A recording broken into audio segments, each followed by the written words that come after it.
Vigilante wins here with a very simple question. That's how are you going to do in your fantasy football league? That's right, fantasy football. I have not talked about fantasy football ever on this channel. I have been talking a lot of football recently, predicting the teams, how they'll do in real life. But I'm getting really jazzed up about fantasy football. I've done a ton of mock drafts. I'm in a league, like a home league, I guess, with family that is a buy-in league. I want to buy into a couple other leagues on Yahoo. I'll give that a chance. I mentioned Yahoo. We're going to be using ESPN data for a lot of this. I've done a lot of ESPN mock drafts. I'm just a guy like anything else. I'm not this expert who can help you win your league and But I do have some anecdotal things because I do think a lot of those experts are really just parroting a lot of stuff. So I want to give you who I think, if I had the number one pick in a draft, who do I pick? If you got a high pick, who do I pick? Who is my number one and why? Who isn't my number one and why? Some players I'm a little cautious on, a little higher in the draft. Some players I'm a little cautious on, a little more in the intermediate parts of the draft. And of course, players I like in both those positions, and maybe even a few late sleepers as well. So, if I have the number one pick, and I am in a PPR league, which ESPN is, that means points per reception, my number one player, and it may be slightly homer, is Jahmyr Gibbs. Not Jamar Chase. And even if I'm in a non-PPR league, I'm picking Bijan. Why not Jamar Chase? Well, that offensive line. The Bengals, I picked them to win 10 games when I did their video. I do not feel good about that. That offensive line does not look good. This is a franchise that has mishandled a lot of stuff. It's not Jamar Chase's fault. I don't know if Burrow is going to be upright all year. And even if he is, I don't know how effective he's going to be. He's great at dealing with pressure because he's had to his whole career. That offensive line looks like a challenge, man. And at least from what I saw in preseason, I know it's just preseason, but this offensive line traditionally has been a challenge. The Bengals are traditionally a franchise that, have a lot of issues. They still haven't paid Trey Hendrickson. They still haven't traded him either. I know that doesn't really have anything to do with anything. I guess it does. That's a positive, if anything, because that means the defense is worse, which means they're going to throw the ball a lot more. But I don't think they're going to be as effective as Burrow is last year. I think that's going to be a telling fantasy trope. How good are you going to be relative to what you were last year? Are you going to have that type of year again? Question mark. That's a trope, and especially a lot of this early part of this video.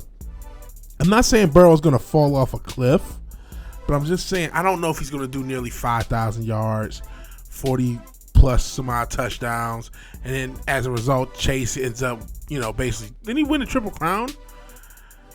That's hard to do. I mean, we've even seen JJ when he won a Triple Crown, he wasn't able to repeat it.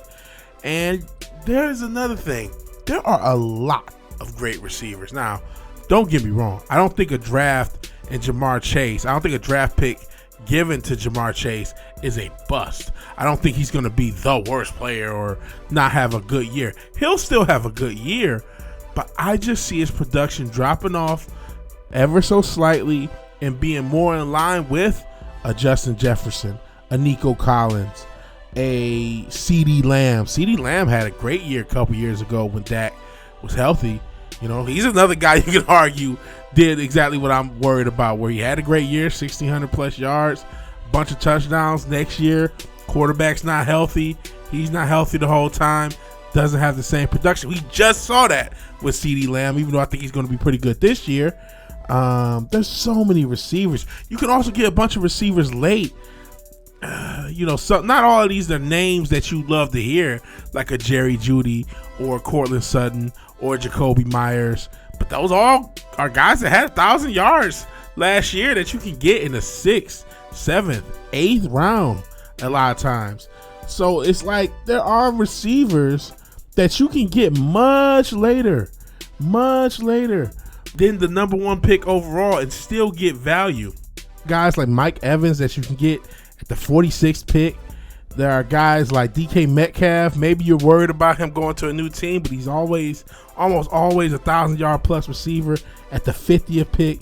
I mentioned Cortland Sutton. He can be had at the 67th pick. These are all going off of average draft positions from ESPN. A lot of these guys fall even further. Calvin Ridley, who, the Titans aren't going to be the best team, but he should be. He does have some injury issues, but he should be the number one receiver for a young quarterback who's going to throw to him a lot.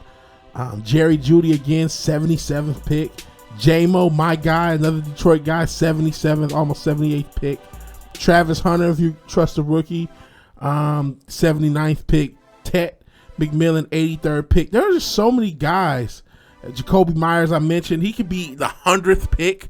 96 now, but as low as the 100th pick. Matthew Golden, 98th pick. I know he's a rookie. You don't trust all the rookies. And there's other guys, Chris Godwin I'm worried about because of his injuries. Debo Samuels in his position I'm worried about. Jordan Addison suspended. So I'm not just trying to say everything down here, pause, is gravy and great, but there are just some valuable picks at wide receiver that you can get later that you really can't get with running back. You can get, some of that into the 6th round, but by the 6th or the 7th, you're pretty much done with anybody who's going to be a super impactful running back, whereas receiver, you're going to be pretty impactful as late as the 10th, 11th round. Especially, the first 10, especially 9th, 8th, 7th. You can still get, if you want it. And I would gamble. That's a gamble.